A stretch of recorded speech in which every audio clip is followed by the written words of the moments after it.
Selamat datang di acara Nutri Entertainment bersama saya Basmah yang akan membahas topik pain management pada neonatus. Nyeri neonatus berarti respon nyeri atau perspektif saraf yang dipengaruhi oleh cedera dan rasa nyeri. Respon nyeri yang dialami oleh neonatus ini merupakan peningkatan dan penurunan tekanan darah, tangan berkeringat, perubahan hormonal, dan penurunan saturasi oksigen. Neonatus sendiri artinya bayi baru lahir yang usianya sampai 28 hari. Dan maka dari itu, pain management menjadi salah satu komposisi atau salah satu komponen dari pengasuhan bayi tersebut. Baik pemirsa, saat ini saya terhubung dengan Agnes yang akan membahas lanjut terkait pain management pada neonatus.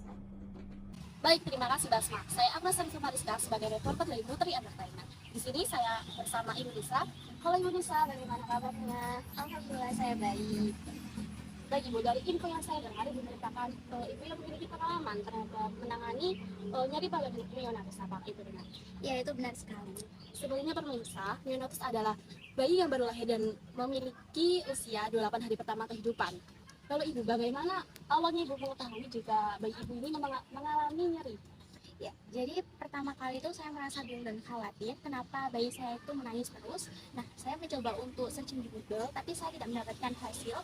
Nah, akhirnya saya mencoba untuk konsultasi ke dokter spesialis anak, dan ternyata anak saya terkena nyeri. Nah, kemudian dokter memberikan saya saran dan solusi dalam menangani nyeri pada neonatus tersebut. Jadi, walaupun Ibu memiliki kekhawatiran dan ketakutan yang tinggi, Ibu tetap mencari solusi bagaimana cara menangani nyeri pada neonatus ini. Lalu Ibu, bagaimana penanganannya? Dari hasil konsultasi saya dengan dokter spesialis anak saya mendapatkan solusi yaitu dengan memberikan glukosa, kemudian pemberian non nutrisi melalui alat hisap yaitu empeng, kemudian menyusui skin to skin kontak dengan bayi, kemudian dengan memberikan pelukan serta pemberian bedah seperti itu. Dari banyaknya penanganan yang Ibu bisa lakukan untuk mengatasi nyeri pada neonatus ini, saya mengetahui satu hal yaitu pemberian bedung. Mengapa pemberian bedung ini dapat mengatasi? Karena bedung ini memberi kelembutan dan kenyamanan. Baik Ibu, terima kasih atas cerita pengalamannya. Ya, sama-sama. Baik pemirsa, kita tadi sudah mendengar pengalaman dari Ibu Lisa. Di sini kita akan terhubung dengan dokter spesialis anak yaitu Dr. Ratri.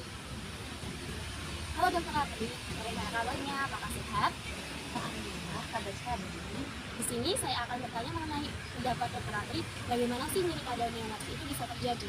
Lalu apakah ada tanda-tanda tersendiri dan bagaimana tindakan medis yang bisa dilakukan? Pertanyaan yang pertama tadi mengenai bagaimana rasa nyeri bisa terjadi pada neonatus. Jadi bayi yang baru lahir atau neonatus itu sendiri itu memiliki tingkat peka terhadap rasa sakit yang lebih tinggi dibandingkan anak-anak yang lebih tua di usianya ataupun orang dewasa, dan mereka juga dapat merasakan efek jangka panjang dari rasa sakit. Jadi itu yang menyebabkan terjadinya nyeri terhadap neonatus. Kemudian bagaimana sih tanda-tanda nyeri pada neonatus? Kan neonatus sendiri itu bayi yang baru lahir hingga usia 28 harinya tentunya belum dapat berbicara secara verbal terhadap orang dewasa di sekitarnya. Jadi kita perlu aware dengan melakukan penelitian, dengan melakukan penilaian dengan beberapa indikator. Ada 6 indikator. Yang pertama neonatal infant pain scale atau NIPS, neonatal pain agitation and sediation atau PPASS, kemudian care required oxygen, increased vital signs expression sleeplessness scale atau CRIES, kemudian Dole EGNV atau GAN, dan kemudian premature infant pain profile atau PIPP, dan yang terakhir face-less activity crying and constability atau FLACC. Kemudian bagaimana sih cara kita menangani nyeri pada neonatus? Cara penanganan nyeri pada neonatus yang paling baik itu dengan pendekatan multi arah, dengan konsep pendekatan berjenjang. Ada konsep pendekatan berjenjang yaitu menghindari prosedur menyakitkan yang tidak perlu, kemudian mengurangi interupsi di tempat tidur, dan melakukan pemeriksaan harian jika itu perlu, kemudian mengantisipasi terjadinya penelitian di masa depan dengan cara meminimalisir terjadinya frekuensi pengambilan darah di masa depan. Dan yang terakhir, meningkatkan terapi nyeri dengan tingkatan nyeri yang diantisipasi. Kemudian ada 5 tingkatan pendekatan berjenjang. Yang pertama terapi non farmakologis, kemudian anestesi topikal, yang ketiga acetaminophen, yang keempat anestesi lokal, dan yang terakhir sedasi mendalam. Nah, begitu pemirsa, sekian penjelasan dari saya. Terima kasih. Terima kasih dokter atas penjelasannya. Selanjutnya akan saya kembalikan kepada Basma.